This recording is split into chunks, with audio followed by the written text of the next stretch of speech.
Good morning, it's MJ, the creator of the Crow Tarot. Thank you so much for joining me this Monday morning. It is June 3rd, and this is the general reading for the collective. And I've already shuffled quite a bit this morning, but I like to shuffle a little bit more. I like to actually show you guys that I am shuffling because I do get duplicates a bit, and it just always kind of freaks me out. Plus, I never draw from the same place in the deck, and I shuffle in between,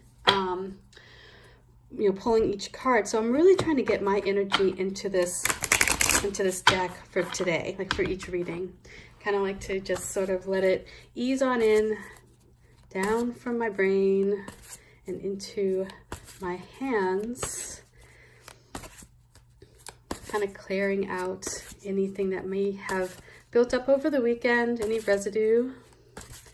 And so let's start with the foundation card. This is the card that your current situation, if you look at it, if you trace it back, you would find this energy sort of loitering about, hanging around, creating something positive, hopefully. Or it may be the source or the instigator for a situation that you would like to resolve. So let's see.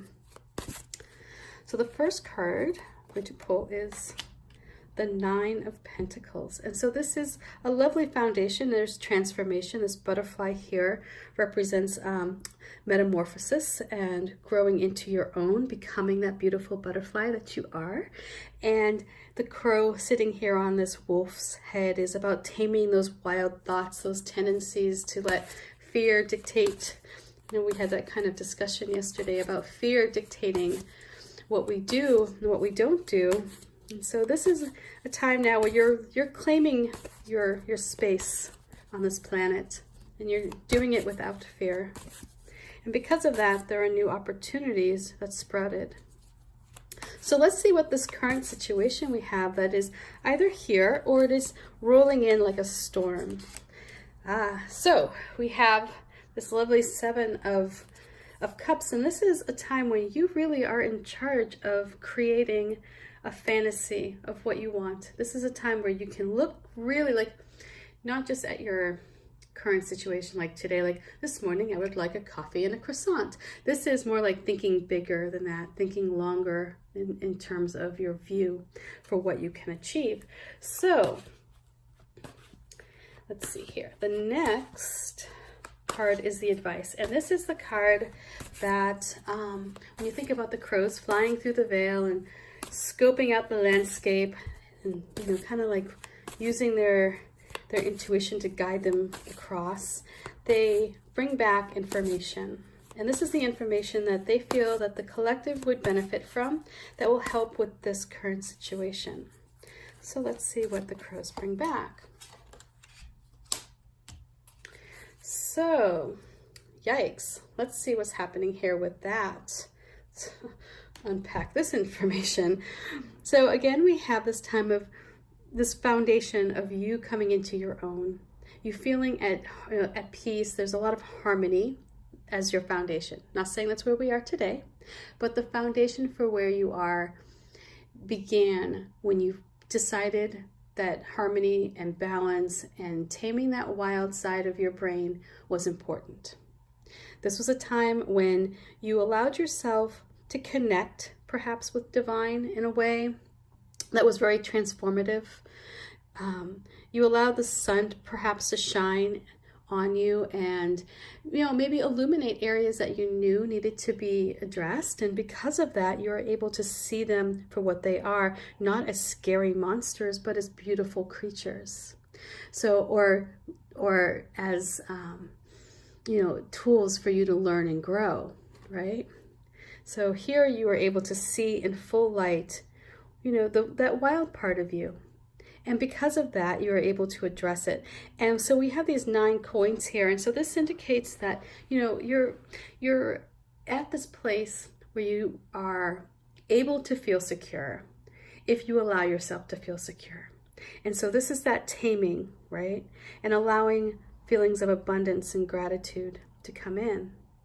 Because that is the catalyst for creating new growth, new change, new beginnings, So here, this current situation we have going on, we have a lot of fantasy, right? And I'm looking ahead at what this Three of Swords is talking about here. And this is, you know,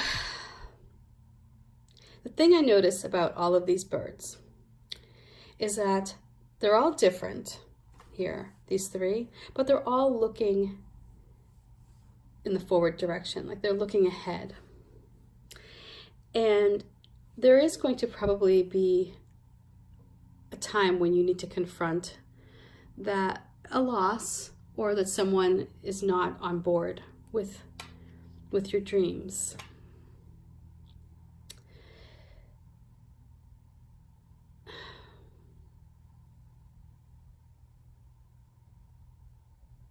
There may be a time where, you know, you have to decide, are you letting perhaps a fantasy also come between you?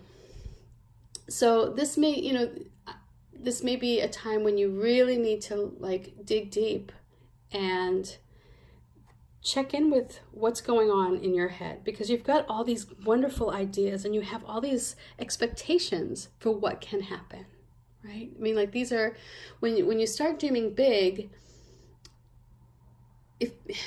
I guess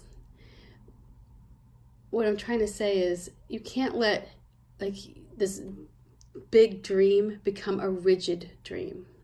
So if you're fixated on success and that is all you can focus on, and you've built this idea of what success looks like to you in your head, right? You've created this grand vision, and it probably is wonderful.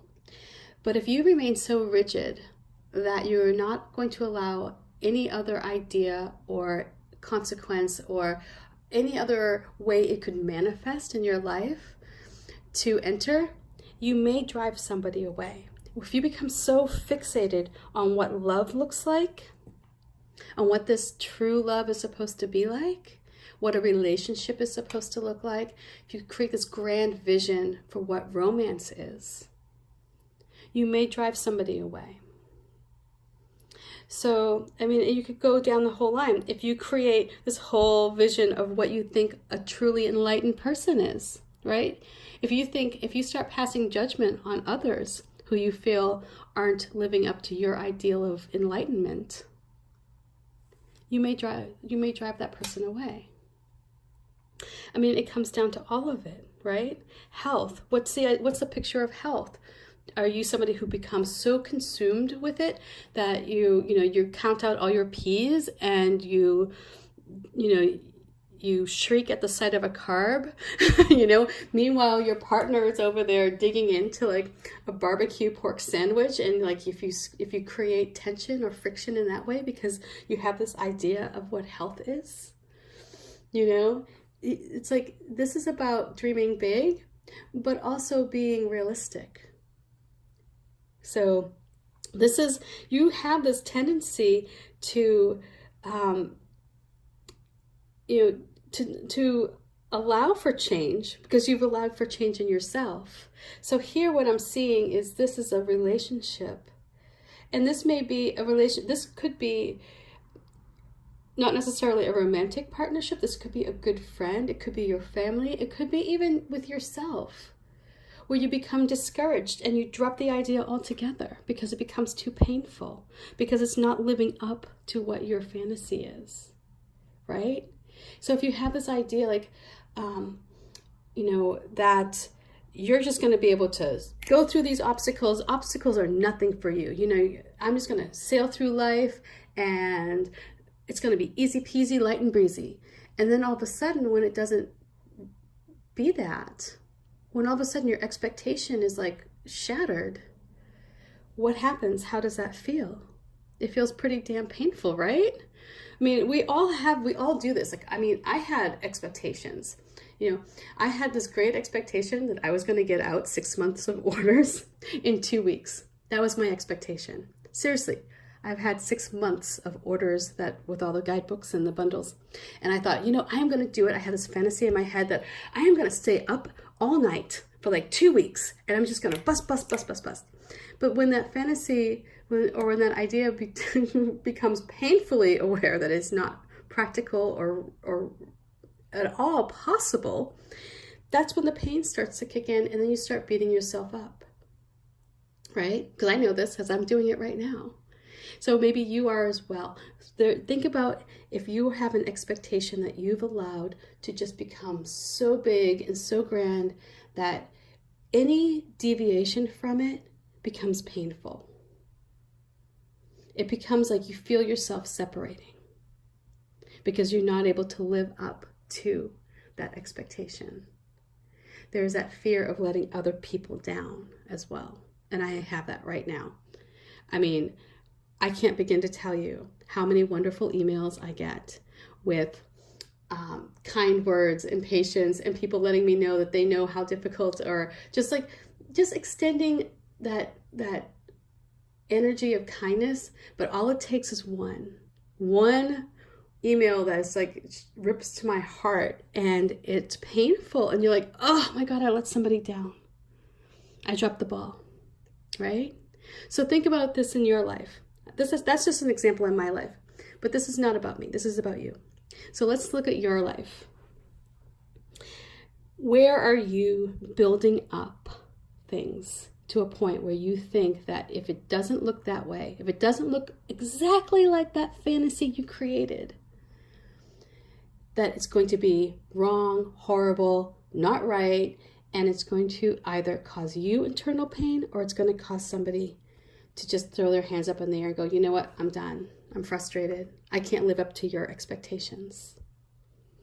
So again, this Three of Swords could be a romantic relationship, but it may also be that relationship that you have with yourself. Are you breaking away from that part of yourself that's tame and calm, and the part of you that transformed a while ago, right? That part of you that is like in touch with your spirit, that part of you that allows for growth, right? That's how you get to this point of having all these wonderful fantasies, because you've allowed yourself to dream and see opportunities for what they are. But the key here is to not become rigid. Allow for variations, okay? Example, that dream job that you have in your head that is like the perfect dream job, and you're working your butt off, like maybe you're going for your master's, it's like you're doing all the courses that it takes, you're putting in all the extra hours. If that dream job comes to you in a different form than what you're expecting, you may not see it. And because of that, you may feel extreme disappointment. What you don't realize is that that job is out there. It may not look like what you want it to look like. So here, just think about areas where you're so stuck on what something should be, on what the fantasy is, that you're not allowing for the wonderful reality that could be. And it's going to cause some pain if you don't. So anyway, I'm taking this reading to heart today, and I'm back at it. So I printed about, I think, 120 labels this morning. So I am going to keep going. And I am now just going, as far as what's going on with the guidebooks and the bundles, they are getting out. I am shipping. I ship every single day, except for Sunday, because they don't pick up on Sunday. And things are going out. So I am letting go of my own personal, I'm not going to, like that expectation of being perfect. So anyway, look for areas in your life where you have these expectations for perfection. There's beauty in imperfection. So anyway, bye for now, and much, much love I am sending out to you. Like, seriously, I love you guys so much. And I've been reading your comments on Facebook. The last 2 days have just filled my heart so much, you have no idea. So thank you, and bye for now. Peace. Bye. I'll talk with you tomorrow. Bye.